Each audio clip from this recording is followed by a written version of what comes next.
Engineer 775 here, at a new home, a new bug out location, and we're putting it. We just had a well drilled, and we're going to be putting in a grid pump, a regular 220 submersible pump that's been sized for the well. And I'm working with a very experienced pump installer. Has been working on these pumps and wells for about 50 years. So I'm really here to pick his brain on a few things, and then I'm also putting in a simple pump hand pump along with it. So a lot of times it's the best thing to do if you're getting a new well drilled is to contact me, and we'll put a cap in place first. And once the cap's in place, then we can put the submersible pump in, and that makes it so much easier than having to pull the other pump. So we're going to go through this kind of step by step and get the pump in the well, and later on we'll hook it to the bladder tank in the house. All right.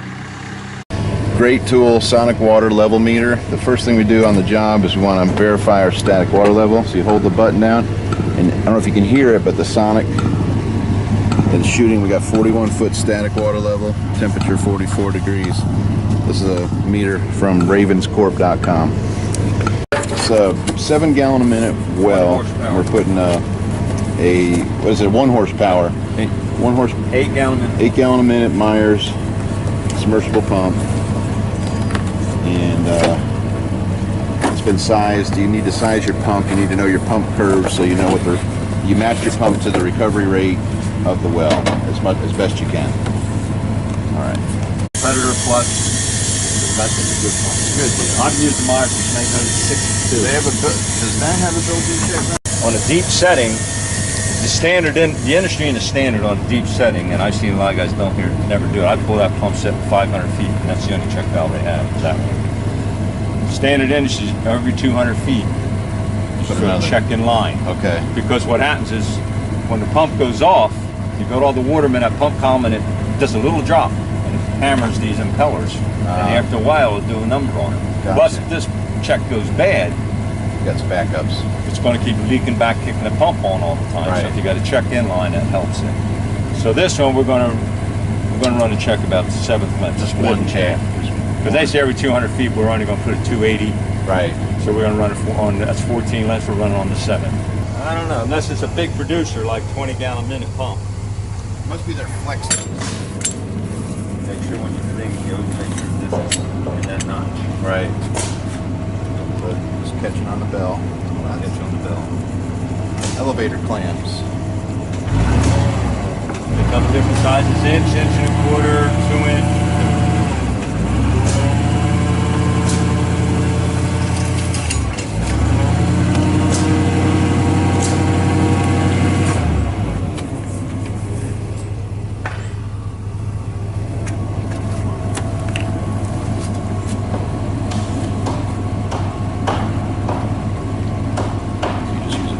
Dope, you don't. Yeah, Teflon dope, that's it.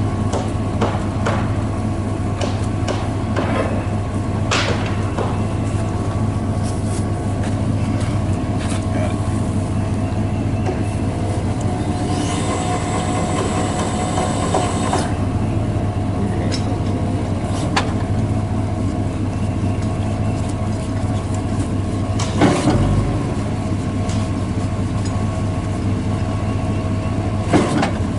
Do you ever have to put a low water sensor in on a well? Have you ever had to do that? I have, but it got to the point with all the cables and everything going down, it got to be a real pain. But so if I do anything, Just size the pump smaller? size the pump where I can put, like the one I'm doing now, I can put a water restrictor on top at the discharge. Yeah. They come in 1 gallon, 2 gallon, 3 gallon, 5 gallon a minute. Yeah. So no matter what the pump's pumping, it's only going to pump 3 gallons or 4 gallons. Ah. So it doesn't, It matches the recovery rate. Yeah, and then the other thing I do is on Is that and a usually cycle stop valve? No. Huh? You cycle stop valves? You know what those are? No. I've seen a bunch of those. The other thing I do is on anything under 5 gallons a minute is I put a low level pressure switch on the tank. They're the ones with the little lever on the side. Oh yes. So if the pump pumps out of water and the pressure switch detects a drop, it automatically pops the points open. And they'll have to restart it manually. Yeah. And that could be, and they have to, the homeowner has to understand that, because A lot of times they get a phone call, I'm out of water. Well, they had a lightning storm, they lost power. And you can't be colorblind. Right. It says R, Y, black. Right. People have it, and they hook them up ass backwards. A 3-phase, it doesn't matter, because on a 3-phase, if you don't get, you turn it on, you're not getting the water you want, you just switch any 2 wires. And all these are single phase, most residential. But yeah, those you're going to have 4 wires. Gotcha.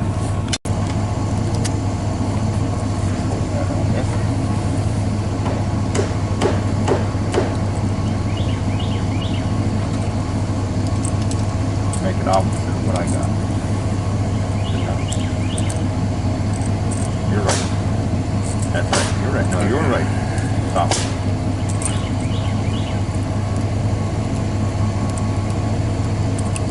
Turned out to be a nice day. Absolutely. Get rid of that heat. Little start there.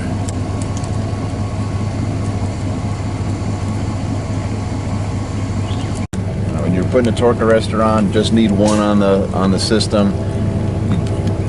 Makes it better if you don't put the wires in part inside of that, and then you line up one of these slots with where the wire channel comes. And we'll see why in a minute.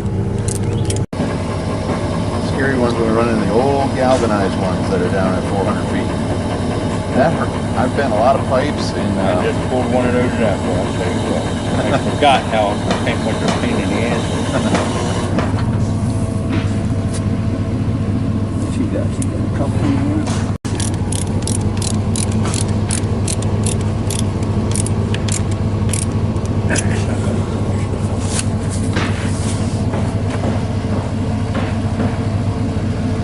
just sizing it up. I got you.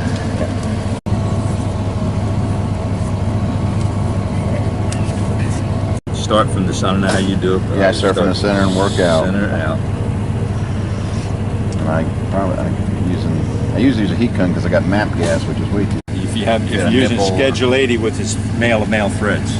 Okay. So you would just use that as your coupling instead of putting a coupler on it.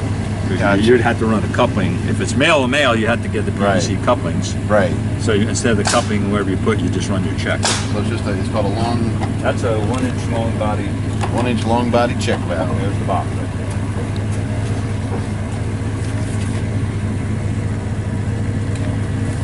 Most guys that I worked on down here, period there last year, where they were having trouble with the check valves in the pump.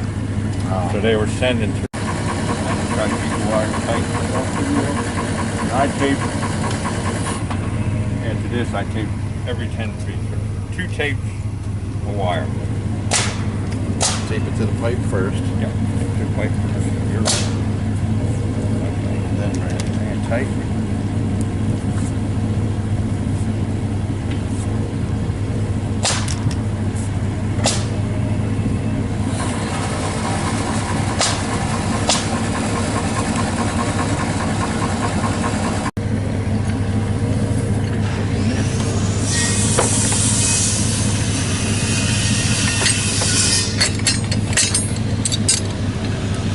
Have these and you only get them to get the DSI. Okay. The DSI is everywhere now. DSI out of like, West Hickory? Columbia. West Columbia. Hickory is where they sell the pump trucks and everything. Okay. But I get it out of West Columbia. They come up this way every Tuesday. Make delivery.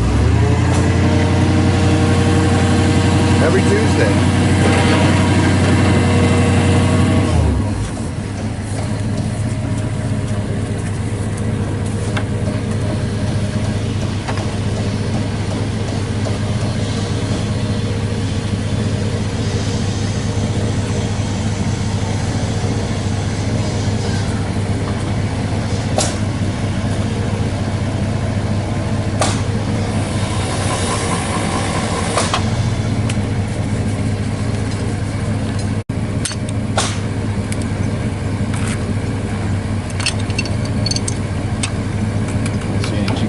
Pipe wrenches on that job.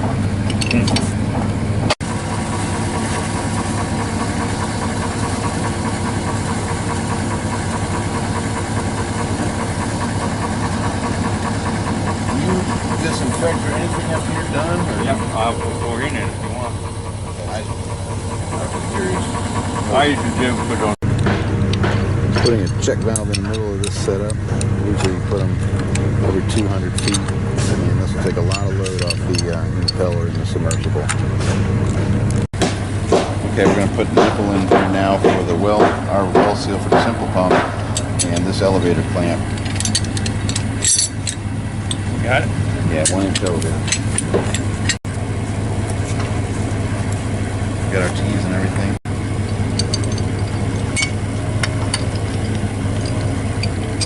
We have true blue out.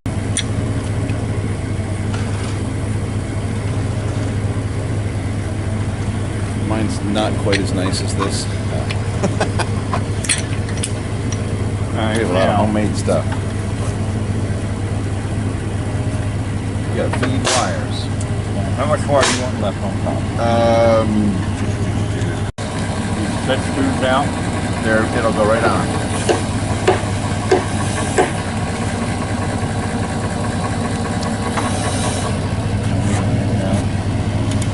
You need to turn this to go out this way, or you can come up and in and out.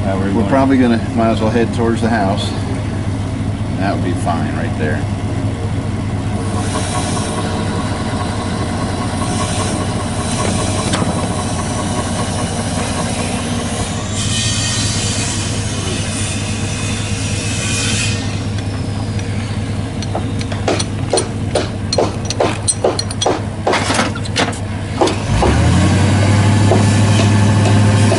Okay, so we just finished up our submersible pump install and we've set everything on the simple pump cap.